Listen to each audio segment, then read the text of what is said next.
Hosea? No? Why? Why? Oh, but you were here the other times. Point. So who was Hosea?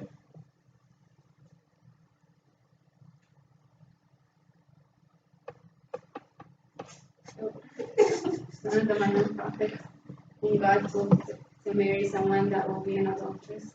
Okay. And, he lived in the northern kingdom, and I remember the story, I just didn't remember that was good. Oh, okay. So now you know that that's him. So what else do you know about Hosea? He was told, I think he was told to marry more than one person, right? I think that, and like different times, not all at once.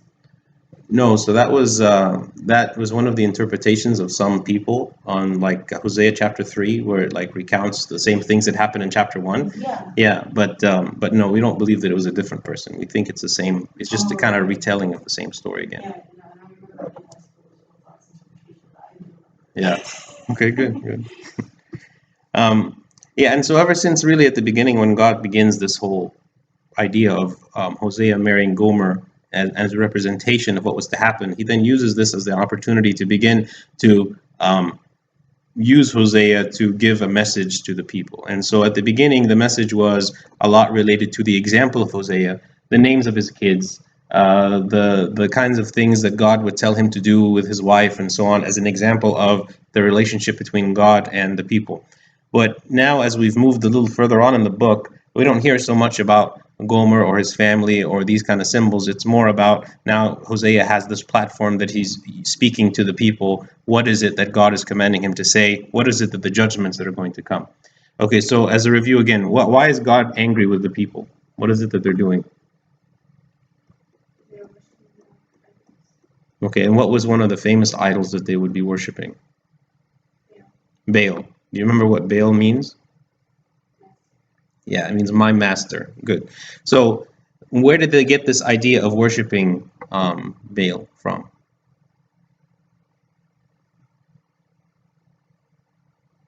And in the northern kingdom, the king saw that people would go to have the pilgrimage to the southern kingdom and Jerusalem and their feast.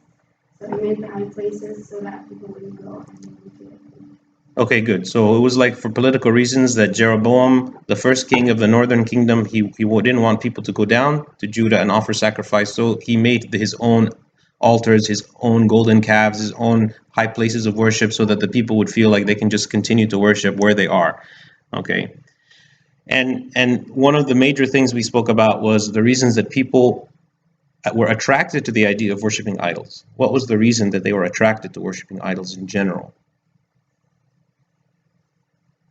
Because they're used to that from when they were in Egypt. They used to see like something that they can't see in front of them. Okay, so the Gentiles, all the Gentiles, whether the Egyptians or the other people that were surrounding them, they all were pagans. They all worshipped idols, and the Israelites were attracted to that because they could see the gods that they were worshiping, whereas they were required to have faith in believing in God, whereas they could see the idols very clearly. So even times they would want to worship God through an idol.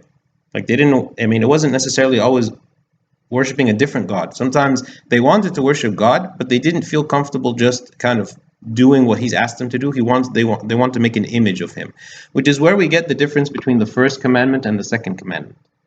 Okay, what's the difference between the first and the second commandment? What's the first commandment? To love the Lord God, your God from all your heart. Right? Well, it's specifically it says you'll have no other gods before me.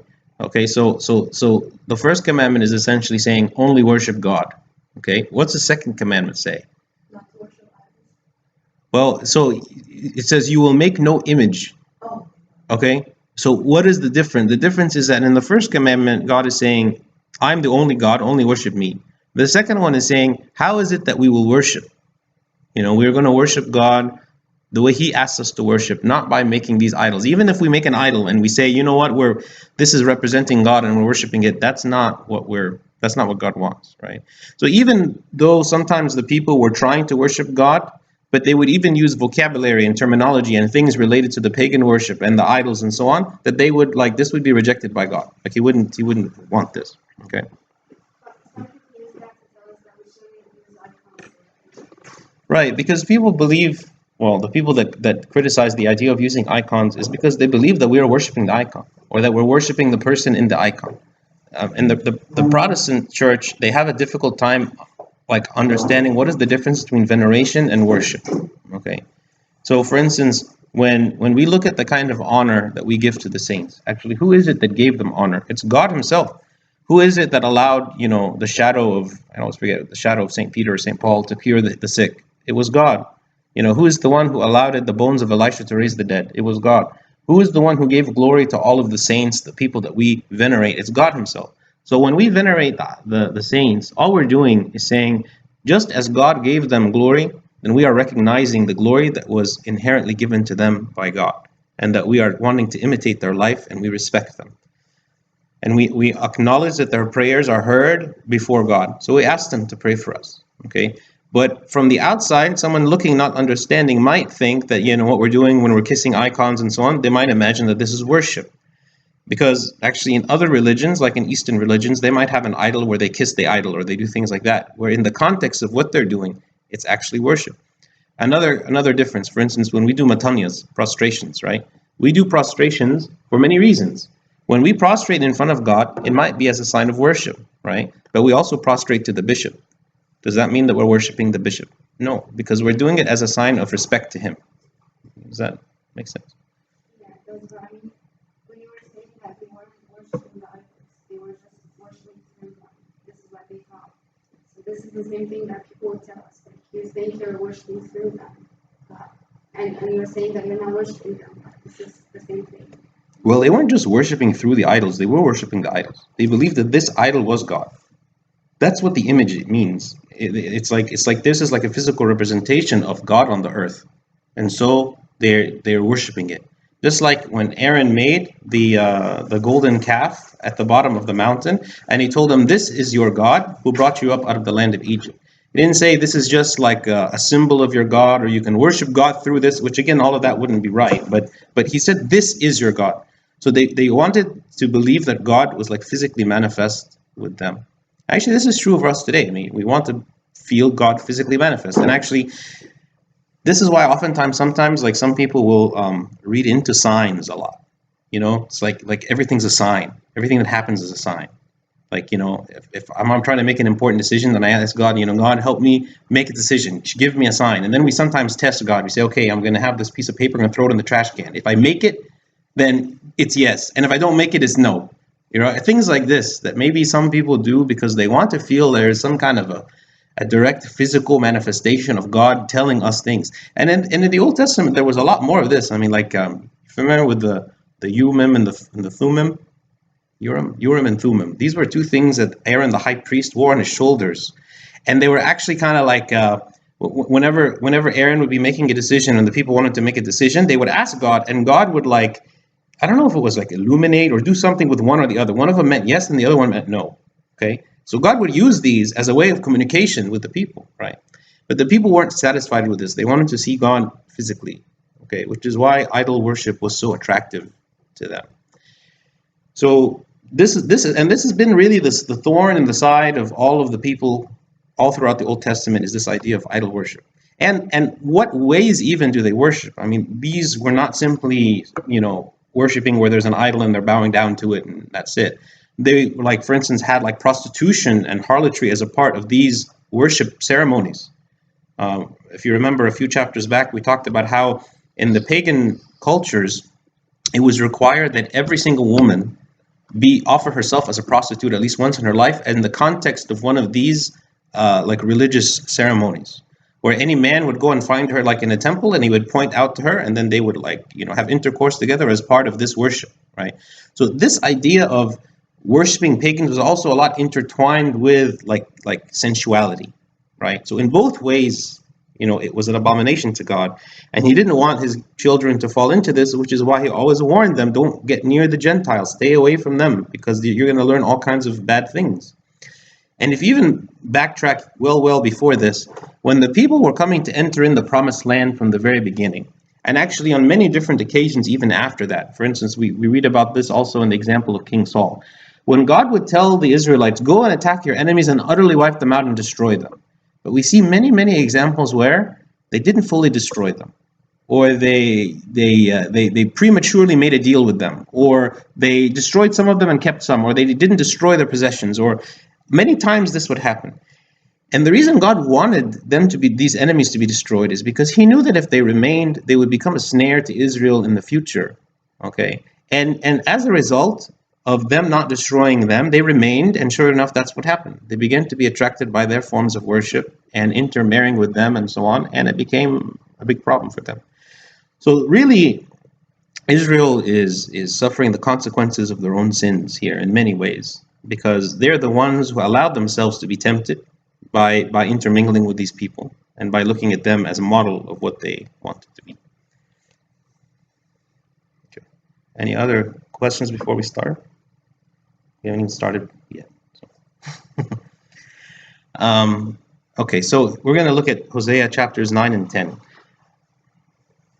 Here, kind of the theme of chapter 9 is Hosea speaking about like the vain joy that the Israelites were seeking. They were seeking this kind of temporary pleasure and delight and joy that they were looking to other nations. They were looking to the idol worship. They were looking in all kinds of different places, and they were not looking to God. Okay.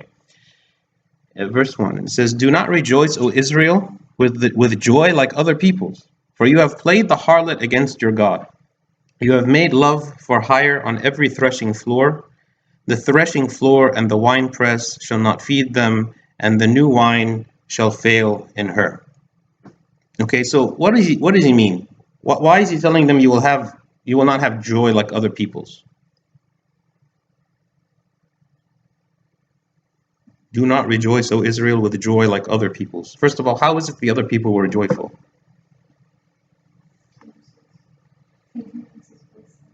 Ignorance is bliss, okay, in their sins. What else? What joyful things were the other people doing?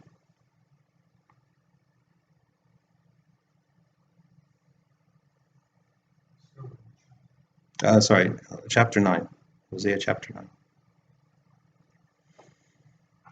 Asking the pleasure of the Lord, but sinning. But I think the difference is that God gave Israel a conscience, and I think that conscience is hurting them more. Like we can't quite enjoy sin as much as other people. Okay, I mean that's definitely a big part of it. The idea that the other people were living a life of pleasure. Are you familiar with like the difference between Epicurean and Stoic philosophy? You didn't take this in your class? Yeah, so it used to be, even back in the times of Christ and before that there was these like two schools of philosophy. There was what's called the Epicurean philosophers, which were like the kind of like, they were hedonists. They were like wanting to like indulge in every kind of pleasure you can possibly can, and they felt like this was the way to happiness in life. The Stoic philosophers were the opposite. They were the very reserved ones. They're the ones that believed that you have to, be conservative, that you have to limit your access to different things. You have to. So there was these kind of two schools of thought among the people.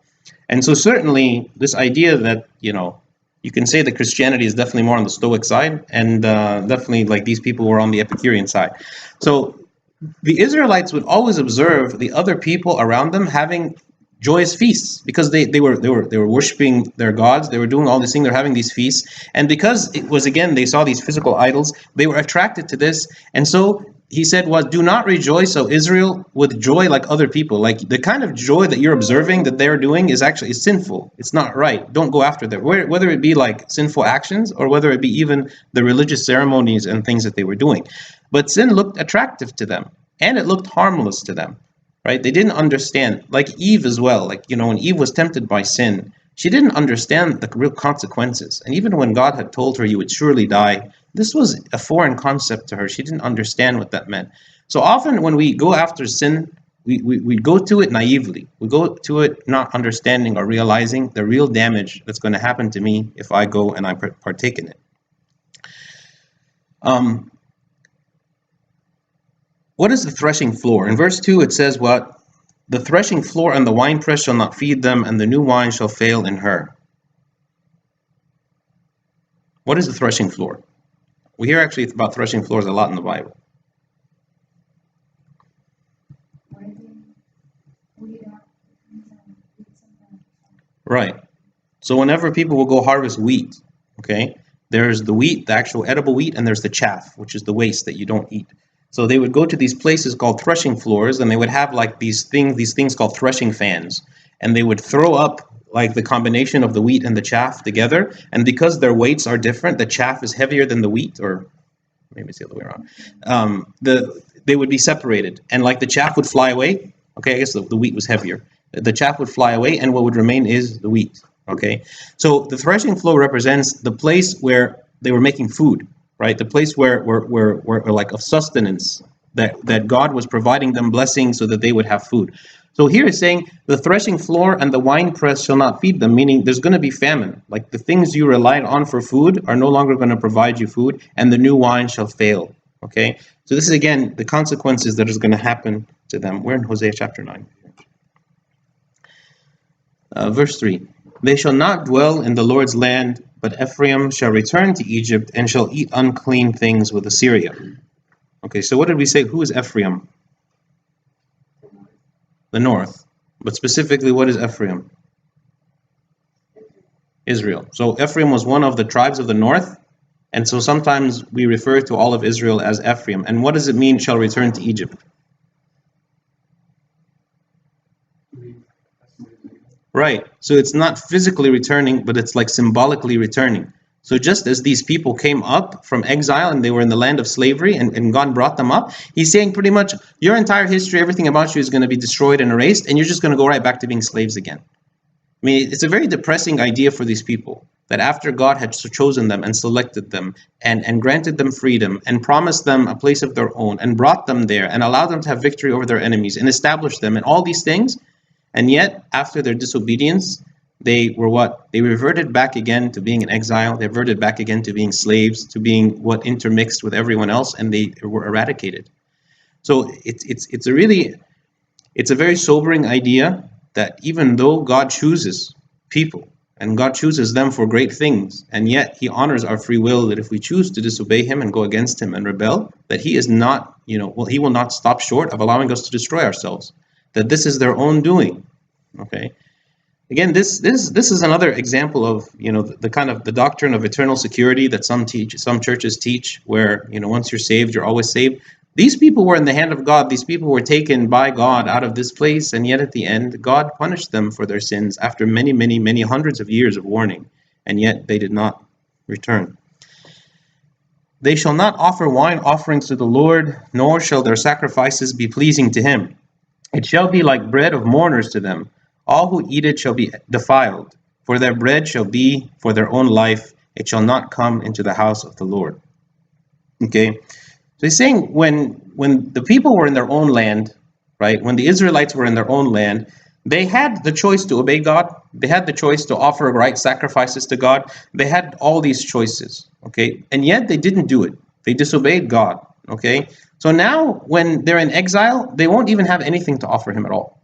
Like while they were in Israel, they had the offerings. They could have offered him sacrifices and done all of these things. And yet they refused to do it according to what he wanted. And so now they will go into exile, and even if they chose, even if they regret, even if they wanted to, they will not even have these things to do it. Okay. And then he speaks about the bread of mourners. Okay. It's kind of like their food that they were to eat has become like bitter, and there was no joy found in it. That whatever they would eat, they would not enjoy. Even like, before we were saying that the threshing floor would fail, that they would not have food. But he's saying even the food that they did have, they will eat it without any joy. They will eat it in like bitterness and sadness. Okay. This is the case of people who become rich by wrong means. Okay. Sometimes we think, if we were rich or if we had money, then our lives would go well, or we would be comfortable and so on. And there are some people that go to the extent of cheating and lying and doing things in order to gain wealth. And yet for those people that do this, even when they receive the wealth, there is no joy in the wealth. Like there's no blessing in the wealth. There's nothing that would allow them to enjoy what it is they had, because they received it by deceit and by lying and against the commandment of God. So sometimes we think that, we have joy because of the gifts that God gives, but actually we have joy because of God himself. Whether he chooses to bless us in a certain area or he chooses to hold his hand back and not bless us, we are blessed because we are with him, and we have joy because we are with him, not because of those specific things. Also, it says what? For their bread shall be for their own life, it shall not come into the house of the Lord. Okay, so it's like God is refusing their sacrifice. He's just, it will not come. It will not come into the house of the Lord.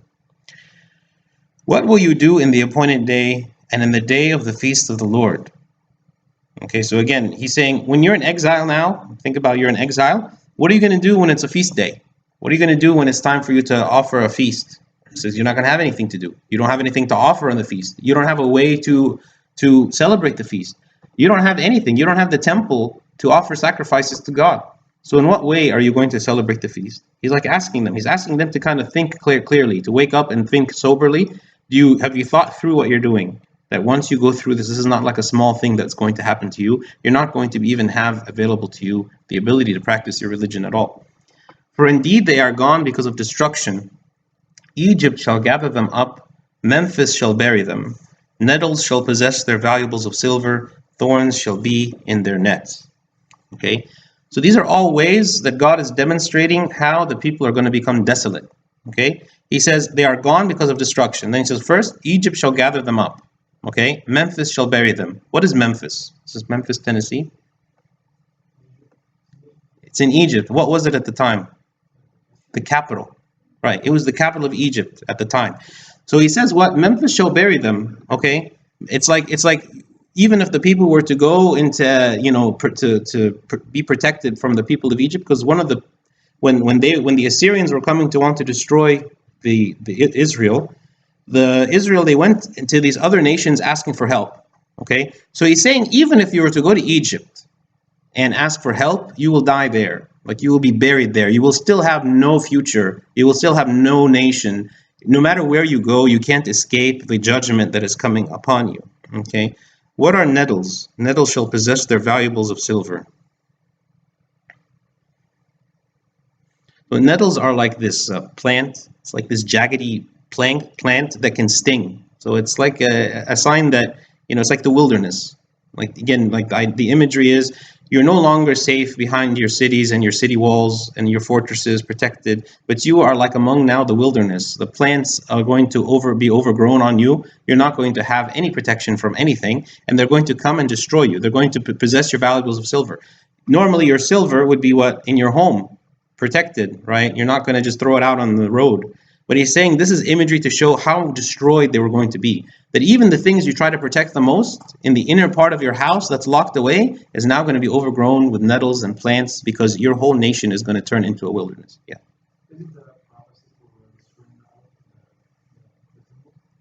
Well, here, so the temple is in the southern kingdom, right?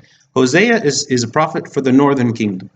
So this is actually happening. The northern kingdom was exiled to Assyria in 1722 BC. The exile that happened in the southern kingdom, which included the destruction of the temple, that happened in 586 BC. So that happened like 150 years later after this. So here specifically, Hosea is speaking to the north. Okay, and we had mentioned this before as well. So the distinction between the exile of the north and the exile of the south is that the exile of the south, the people eventually returned.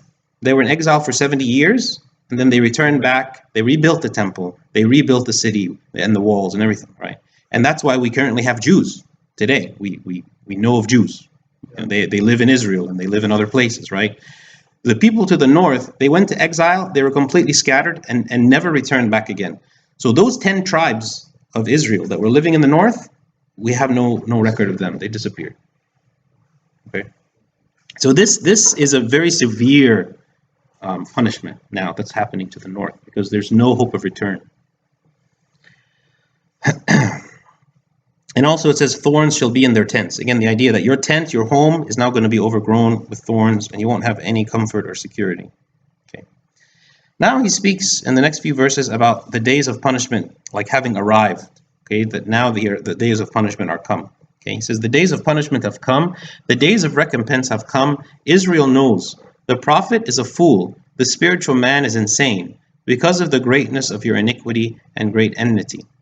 Okay, so God is again saying that things are going to happen very quickly. Okay, what does it mean when he says the prophet is a fool and the spiritual man is insane?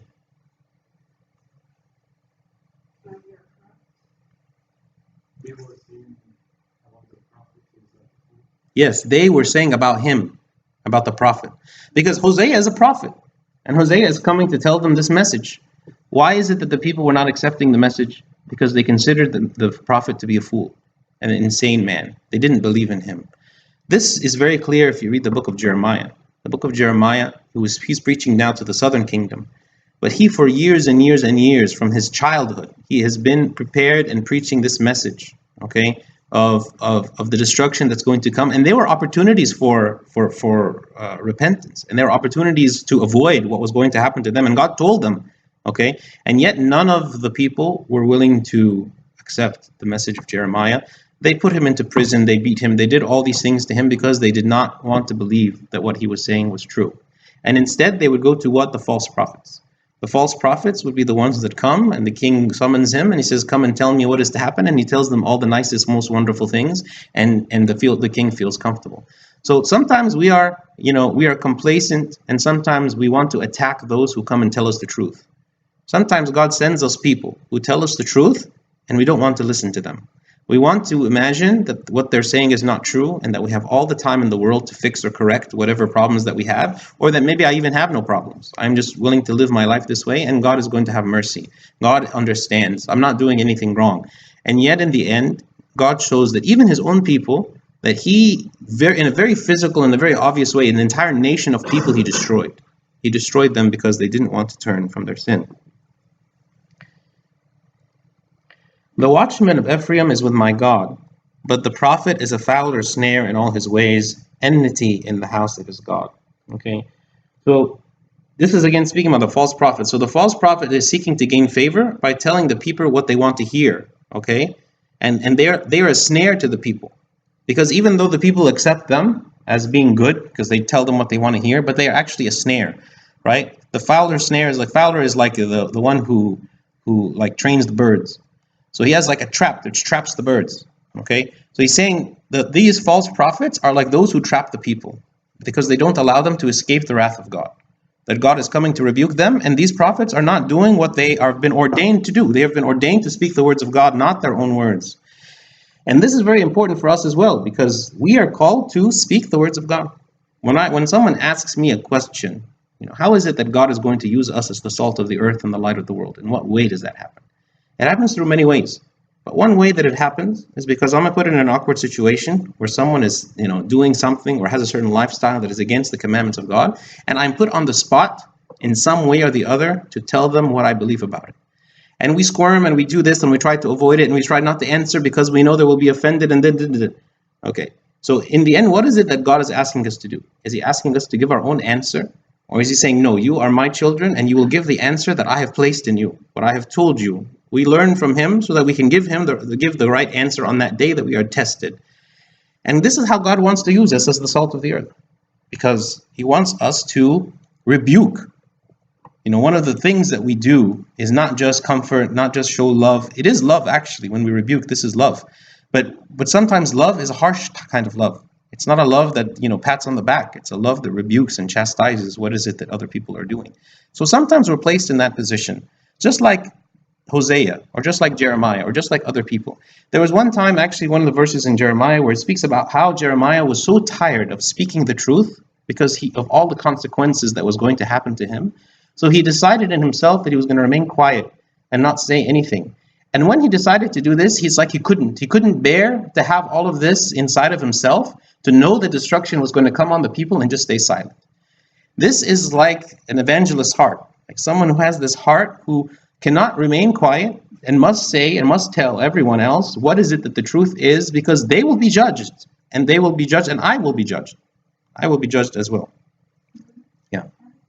Mm. Sometimes I think there's discerning, you discern whether or not the message will be heeded or not. If you know that the message will be rejected, strife, and I sometimes you prioritize maintaining the peace than causing strife, because you know that they're unlimited. So there are some cases where we've already tried, or they already are aware of our opinion about something and continue to do it anyway.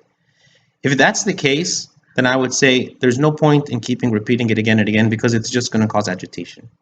But there are times where when we haven't been exactly clear about what is it that we think about something, it's not enough just to say, you know what, well, I know they're not going to believe. Well, actually, here, God knows that these people are not going to listen, but he still sends his prophets to go tell them, right?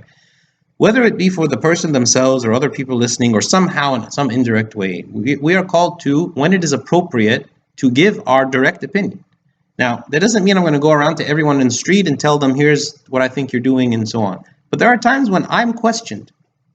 You know, when someone comes to me and questions me, or they say something that implicitly assumes that I agree with a lifestyle that they live.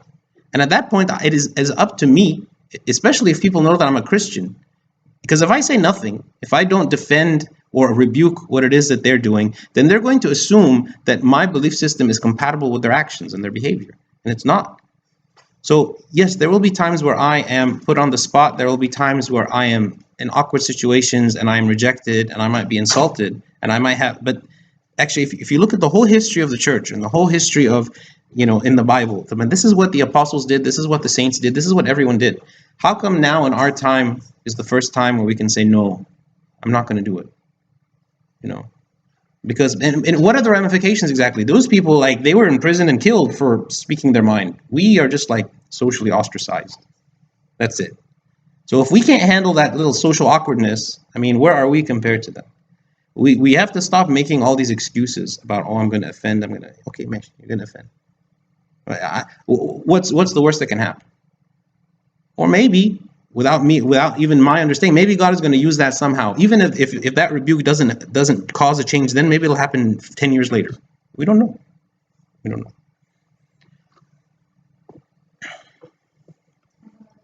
Yeah.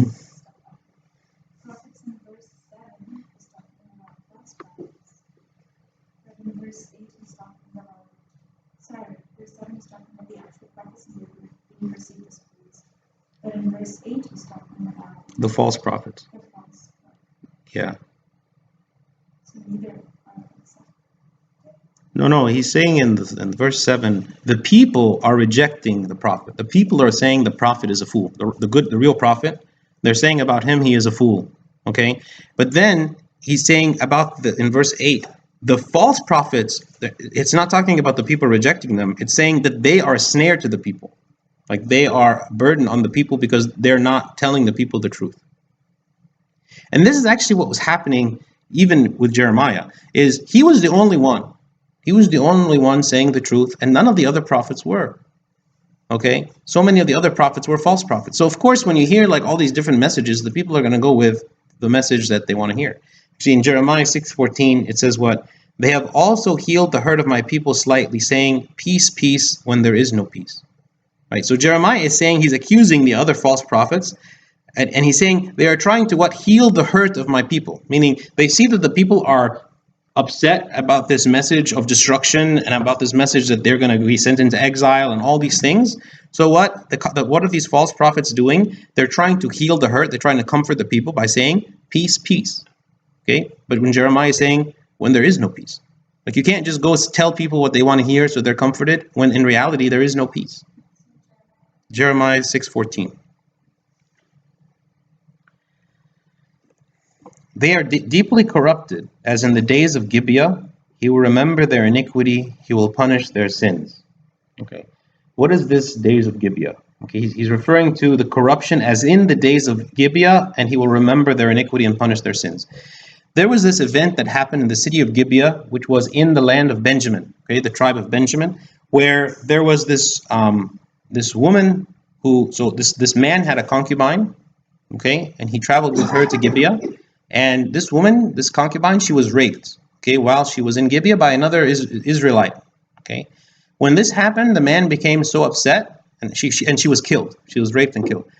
he became so upset, he cut her body up into pieces, and he sent one piece of her body to each tribe, so that it would be like a war call to come and to destroy the people that did this. Okay, because saying like, these are our own brothers, these are our own people, like they're our people, and that they would come and they would do this. So Gibeah became known as this place of like horrible crimes and sins. Okay, so here he's likening what the people are doing now to the event that they abhorred and they hated before, which was what? The raping and killing of this woman. Okay. That was the crime. It was the Benjamin, because this Gibeah was in Benjamin, and so they were in Gibeah, and this is when they had this happen. And Benjamin's actually in the southern kingdom, okay, but it was known. I mean, it wasn't something that happened in the north. This event, yeah. Each tribe received, yeah.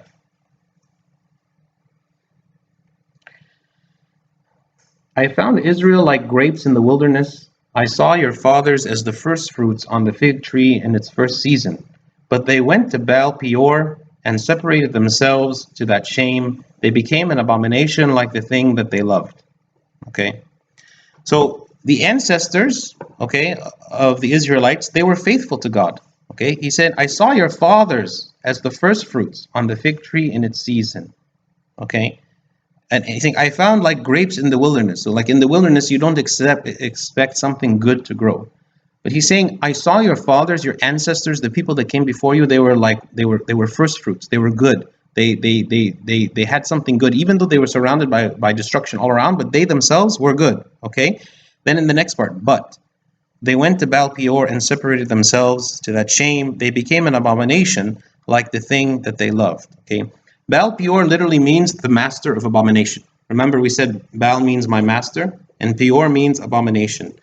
Okay, so it's like they have become an abomination to God. He's saying, where have you fallen from? You used to be good. You used to obey my commandments. You used to be righteous people. And now look at where you've come.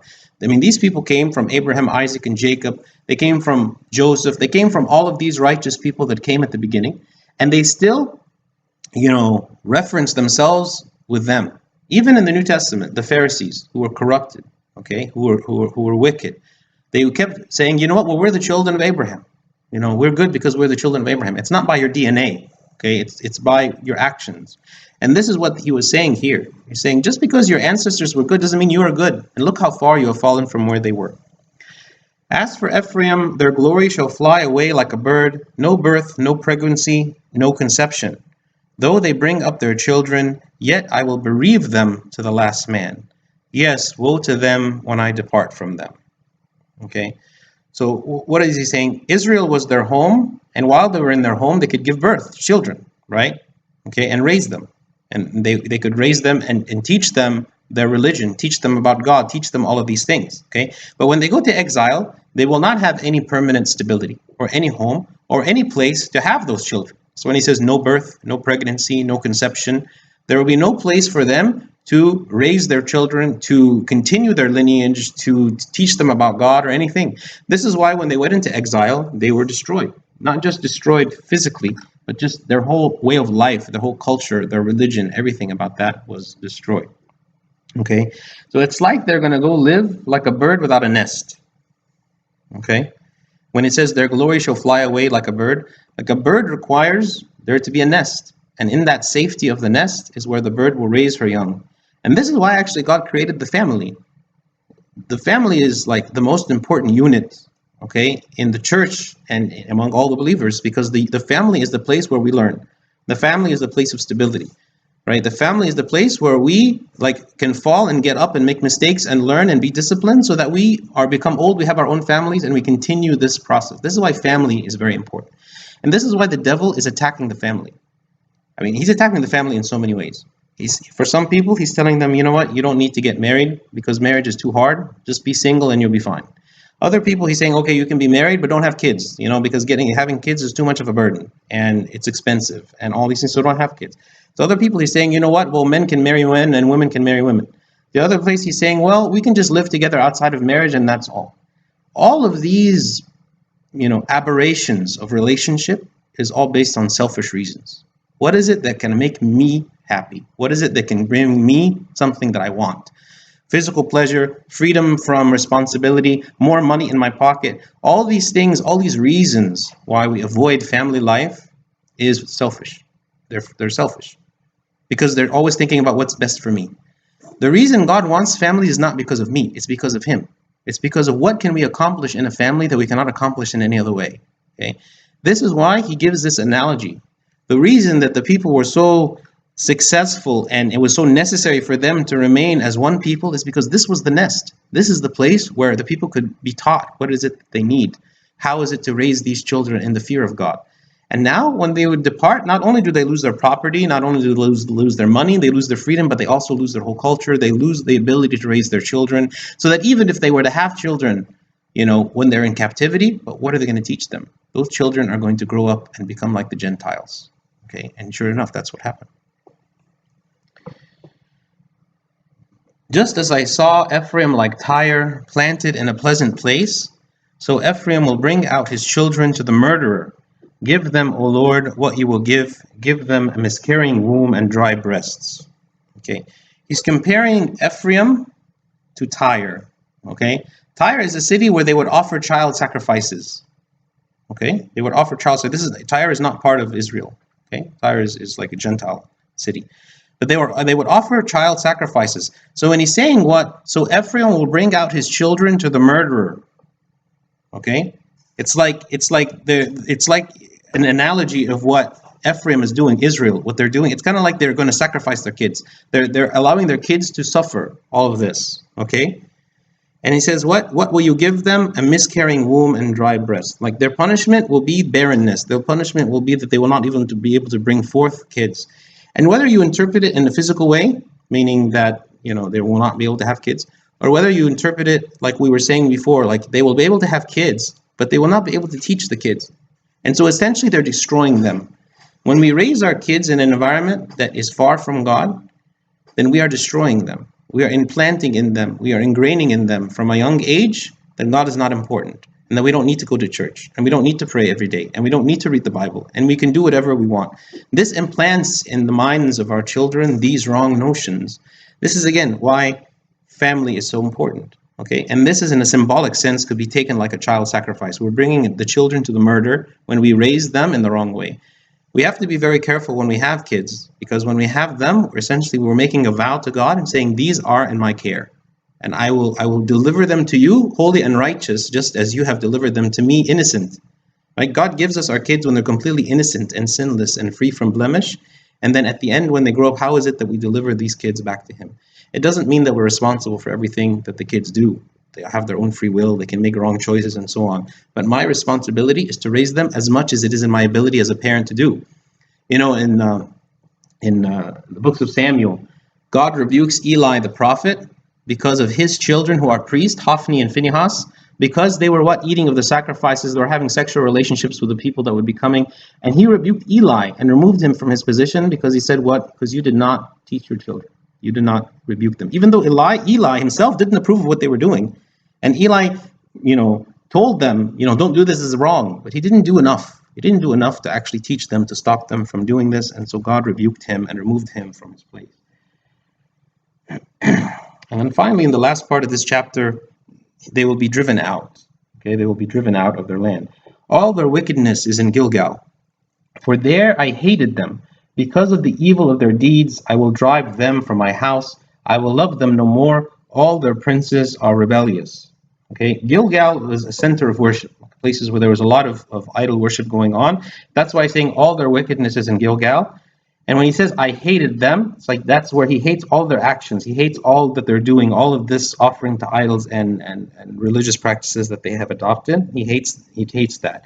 And because of their evil deeds, I will drive them out, okay, from my house, and I will love them no more. I will love them no more. These are very strong words for God to say that I hate them and I will love them no more. God always loves his children, but he can see our actions as an abomination. Okay, in one of the Psalms, God says, I see the actions of the wicked and I am disgusted by them. Okay, so God can be disgusted by our actions, by what it is that we do. So we shouldn't take this in the context to mean that God does not love his children anymore. But at the same time, we can make ourselves so separated from God that God's love has no access to me anymore. because I have continually decided to disobey him, and I do not turn, I do not repent, I do not change directions, even when God himself comes and rebukes me.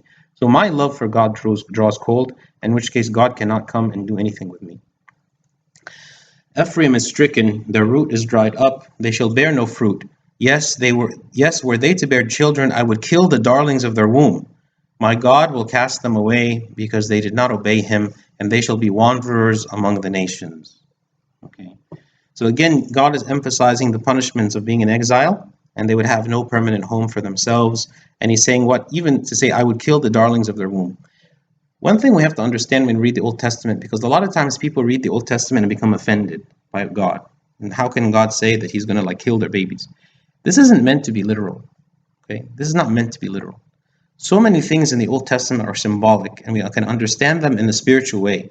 That always the children of wickedness represents what? Our sins. Okay, so when God says I hate them or I will kill them, okay, he's not saying I'm physically going to kill babies. Okay, he's saying I hate the fruit of sin. Okay, I hate the what comes forth from someone who is wicked. Okay, we don't see here that God is going to physically do these things in a literal sense. Okay. Any questions about chapter 9 before we go on to chapter 10? Who?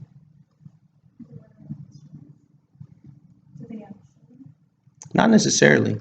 I mean, it doesn't have to be a physical barrenness, but it's more of a barrenness in the sense of who is it their children they're going to have when they're in exile. Okay. I don't think they became physically barren. Yeah. But again, in the Old Testament, if the women weren't bearing children, that was considered to be something bad on them, because that means that Christ could come through them. So I think something like this could have actually happened where they weren't, fruitful and stuff, just to show them that I guess they weren't doing good, and that Christ couldn't come through them just because they were living in sin. I mean, it's definitely possible. I just don't know for a fact if it was or not, because it would be for an entire nation, so that's a lot. But there's, we can't rule it out for sure. And maybe there's an answer, I just don't know it. Yeah. Okay. So in chapter 10, it's like God starts out by what he's likening his people to a vine. Okay, and a vine is supposed to bring forth fruit, and God is seeking this fruit from them. Like he's waiting for them to give him this fruit, and they don't give him the fruit. Instead of giving him this fruit, they end up giving their fruit to their enemies, to the enemies of God. Okay, and we'll talk about this. It says, Israel empties his vine, he brings forth fruit for himself. According to the multitude of his fruit, he has increased the altars. According to the bounty of his land, they have embellished his sacred pillars. Okay, so God gave them everything that they need to bear fruit.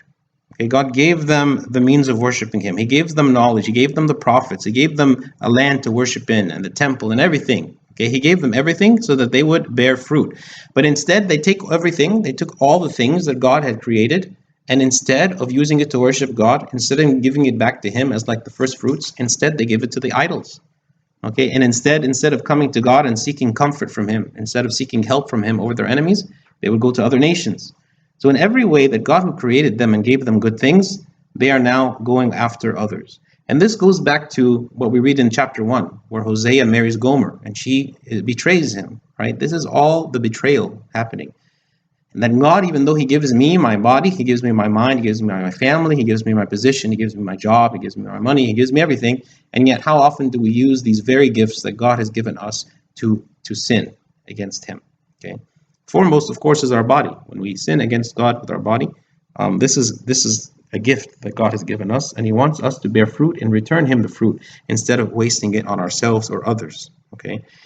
And it says what? He brings forth fruit for himself. Like the fruit that I gain, okay, I want to spend it on myself only. I don't want to give it to God. I want to spend it on my lusts. I want to use the body that God gave me for myself, for my own pleasure, for my own joy, instead of giving it to God, the one who created me. Okay. Their heart is divided. Now they are held guilty. He will break down their altars. He will ruin their sacred pillars. Okay, when he says their heart is divided, what is a divided heart? Not following the Lord. Right, so not following with all their heart. So someone who is divided at some points in time might look what? Not committed. Might look not committed. Yeah. Okay, and then the other times when he's not committed, what No, is? you mean like, well, when he's not committed, Yeah. that's when he's not, like, when his heart is perfect, he's not doing what he's supposed to be doing. So a divided heart. Like when I You're go to church and pray, when I'm out to the church, I do whatever I want. right. So if you take a snapshot of their life, and this particular snapshot, they might do everything right. They might go to church and they might take communion and they might serve in Sunday school and they might do everything. But if you take a different snapshot of their life, they may look totally different, right? So they are divided in their heart. They're divided. And he says what? They are held guilty. Okay? They break down their altars. They ruin their sacred pillars. Sometimes we imagine that if we give God the majority, if we gave him 80% and keep 20% for myself to do whatever I want with it, then this is good enough. Okay? Then, I'll have an 80% grade in the end. Okay? When I get judged, I'll get an 80, which is passing, right? But that's not the way God sees it. He sees if he has all of our heart. Actually, if we give all of our heart, but all of our heart is broken and all of our heart is, weak, God loves it. Because we've given him everything and we're saying, God, this is all that I have, all that I've given you. Do with it what you can do. Okay? But if I give him only part of it, and even if that part that I give, like if I'm the best Sunday school servant and I give the best lessons and I give the best everything, okay? And if I'm the first one to come to the liturgy and all this, but in the rest of my life, I am just kind of like, this is a secret part. This is a dark part. This is an area where I don't let anybody come and enter, whatever. This belongs to me.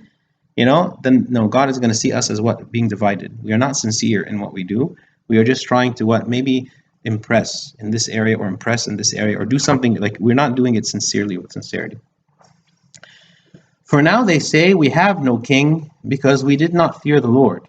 And as for a king, what would he do for us? Yeah. For that point, so for the divided heart, how can we solve this issue? Like, I guess everyone has that weak point. Mm-hmm. No one is complete, so we consider ourselves like all of us are divided hearts. And I think, too, it's difficult to know what to do because the problem with a divided heart is because you deceive yourself so much that you can't even detect, am I going to church so that I can alleviate my conscience, or am I going to church because I genuinely want to change, but at the same time I'm still holding on to bad habits? So am I being double-hearted? Am I giving church my all and giving the street my all? Do you understand? Yeah. It's difficult to discern. Yeah. So the best way to deal with anything related to spiritual blindness, where you don't know yourself or see yourself clearly, or even if you're aware of it, but like you don't know how to overcome it, is confession. Because when we talk about these things, like there's an area of darkness in my life. Whether I see the darkness or I don't see the darkness, there's darkness. Okay. So when I confess, confession is like shining light on me. Okay. It's like I'm letting someone else into my darkness. I'm letting someone else to peer into something that I otherwise would never have said to anyone. And maybe I imagine that I have maybe a sin here that's contained. And this sin, I understand it. I understand the scope of it. I know what it is. And so, yeah, I know it's wrong and I struggle with it, but I don't realize how much of an effect it might have on me. So sometimes when I confess this sin, my Father confession can see that, okay, this is affecting this part of your life and this part of your life and this part of your life. And it makes me myself feel like more serious and wanting to resolve this. That's why confession is so important, because when you're blind to something, the only person who can tell you it's there is another person, right? I mean, that's the definition of blindness. You can't see something that other people can see.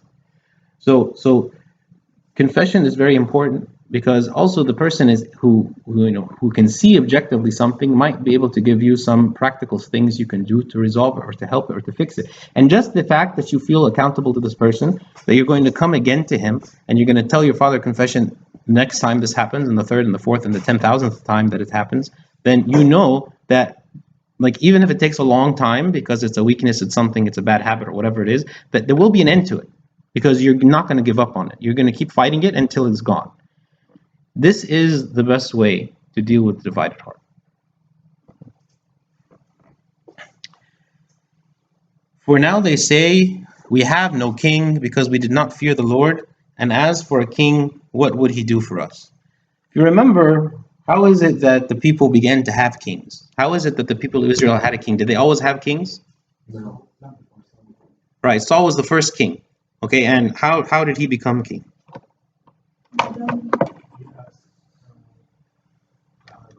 Right. And when he did that, what did God say?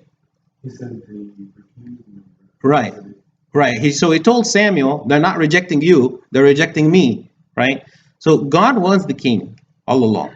Okay, God was the king. God was the king of the people, and God would speak to them as a king. Okay, and he was very involved with what it is that they were doing. And yet the people rejected him as a king, and they wanted to place over themselves a human king. Okay, instead, because why? What was the reason? Do you remember why they said? All the other kingdoms. Right. Again, they wanted to be like all the other people. Right. It goes back to we want to be like everybody else. Right. We want to worship their gods. We want to have kings like them. It's like, like a 6-year-old, kind of mentality, which is we just want to be like them. How come they have it and we don't? They refused to acknowledge that what they had was better. They refused to acknowledge that having God as their king was better than what the other nations had. And even by the virtue of the fact of look how victorious that they were, look how successful they were, look how God protected them and granted them victories and granted them all these successes and things in their life. Who are the other nations in the world could have said that their gods or their kings parted the Red Sea for them so that they could cross over? No one. If they looked at the facts and they looked at their history, they would find that they were far better than any other nation because God was their God. And yet they refused to say this. And they would always think to themselves, who is our king? And now they say, oh, well, we have no king because we did not fear the Lord. Like God has removed our king from us because we don't not fear him. And as for a king, what would he do for us? Like what would a king be able to do anyway? This idea of who is king in my life is a very important one because it determines kind of our identity. When I realize who is it that is my king, who is it that I follow? Were they following after an earthly king? Actually, what happened when they began to have kings? Sometimes they would have righteous kings who would lead them closer to God, who would read the law to them, who would restore right worship in Israel, who would tear down the high places. But other times they have wicked kings that would build the high places. And they're like Jeroboam, who instituted like the Baal worship in Israel. So this is kind of all like symbolically saying who is it that I go after? Who is it that I consider my master? Am I serving an earthly king or am I serving the king himself, God himself? Because when I serve the king himself, then I'll always be going in the right direction. But if I begin to serve these other kings, then I'll be led astray. And what are these kings going to do for me? What are these other things in my life going to do for me when I need them the most? They have spoken words, swearing falsely in making a covenant. Thus judgment springs up like hemlock in the furrows of the field. Okay. The people had made a false covenant with God. What is a covenant? What is the definition of a covenant? Okay, it's like a promise. What are some ways that it's like a promise? Like the monks,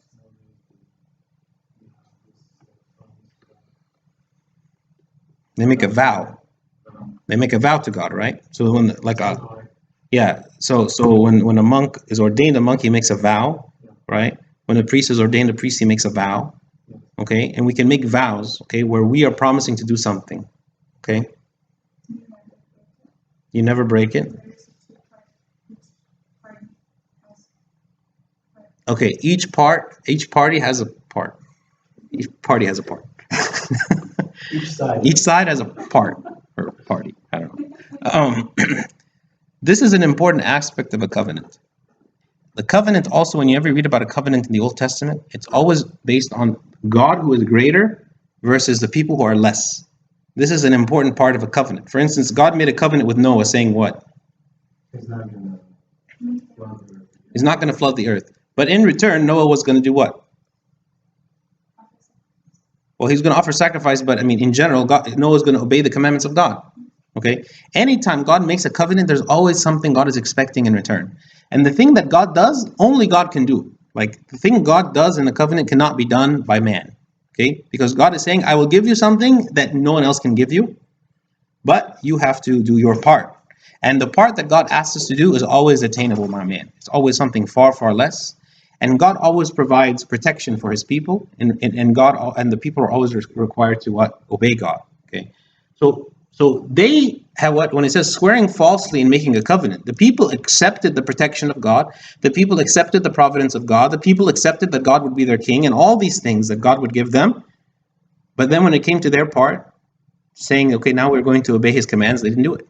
Right? So they swore falsely. They didn't follow through with their part of the covenant. Okay. So it says what judgment springs up like hemlock. What is hemlock?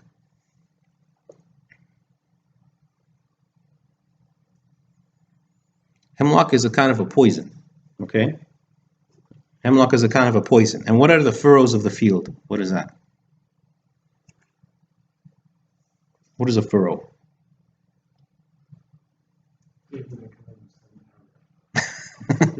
So when when a farmer is like plowing the ground to plant, right? And he uses the plow to make like a line in the ground, and he's going to put the seeds and stuff in it, right? That cut out line, that dug out line is called a furrow. Okay. So here when he's saying what?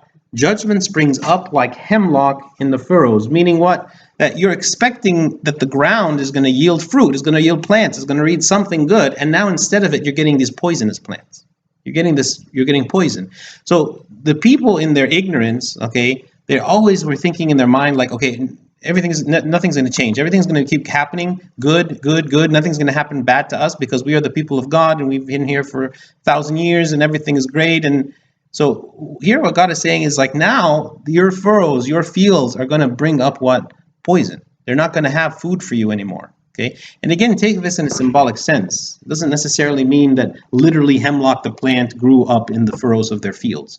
It means that what? All their prosperity is destroyed. All of their sustenance is destroyed. God is the one who is providing all these things, lest they imagine that it all happened on its own. We live now in a society where we imagine that all good things in the world happen on its own. They happen just because of nature. They happen because it's just automatically built into the laws of physics, or because of just whatever. That's just the way it is. We don't imagine that God is the one who sustains the world. We imagine that we sustain the world, or the world sustains itself, or there is nothing that we need God for.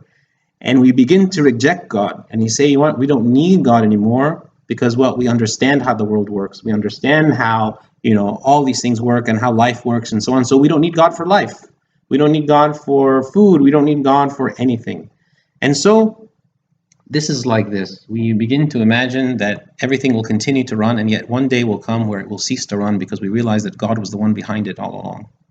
Do you think the people that reject that idea that there's a God is that they're actually rejecting God, or they're rejecting like the church authority or authorities now, all the different kind of churches and stuff? Because a lot of people believe that there is the creator or the higher power, but then they don't want to believe like in what the church has to offer, just because. Well, there's many things. I mean, I would say there are some people that really don't believe that God exists. There are people that used to believe in God as kids because they grew up in Christian homes, and then when they grew up, they were able to think more on their own. They studied on their own, and they concluded, no, there isn't a God. It's just a superstition. There are some people that used to believe in God, but then because of the hypocrisy of Christians, they turned away from the church and now are atheists. There's some people that, because of corruption in the church or whatever it is, they decided they were going to be maybe Christians, but on their own, still believing in God. I mean, there's so many different ways that people can leave the church, for instance. But in general, in our society, what's happened is the more and more education and science has increased, instead of it being a way to point us more to God, to say, you know what, now that we've discovered the complexity of life, the complexity of all these things, that there is no way this could be existing on its own, instead it makes people go the opposite way. Think, well, now because I understand the way the machine works, now because I understand the way life works, then I assume that there's no creator. I mean, it's kind of like you work on cars, right? Yeah.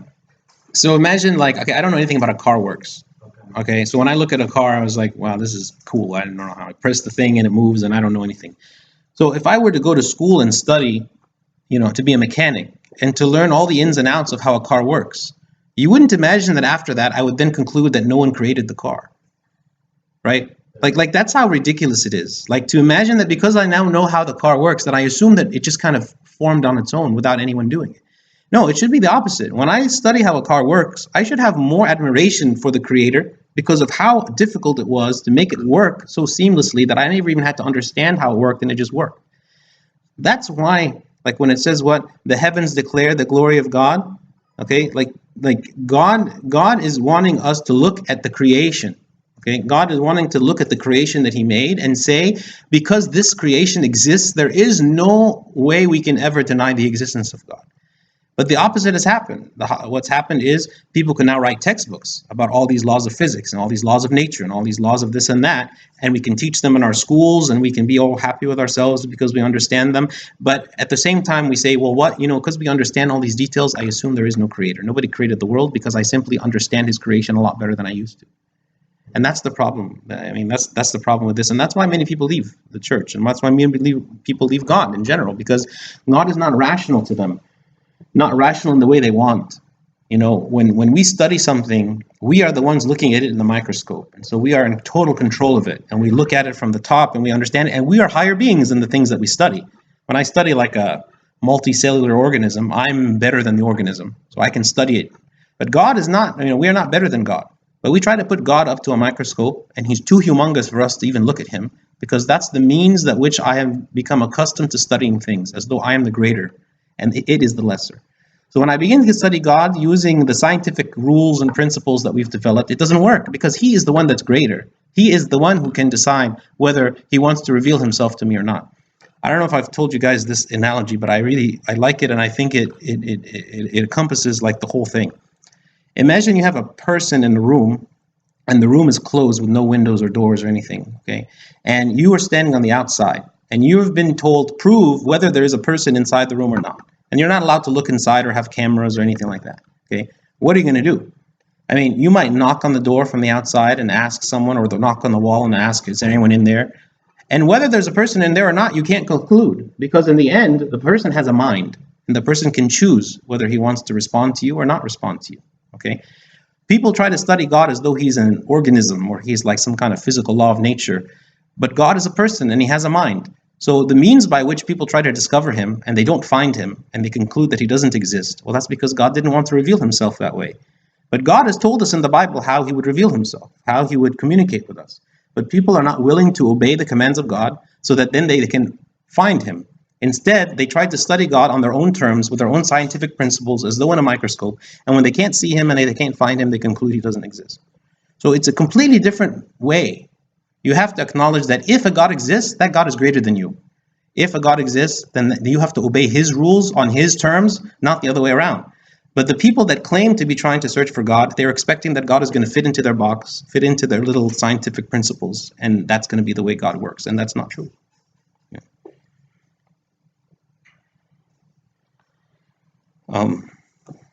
Okay, we're kind of out of time, so maybe we can just finish up chapter 10 next time. God willing. Anybody have any questions? Comments? Confusion? Okay. Glory be to God forever, amen.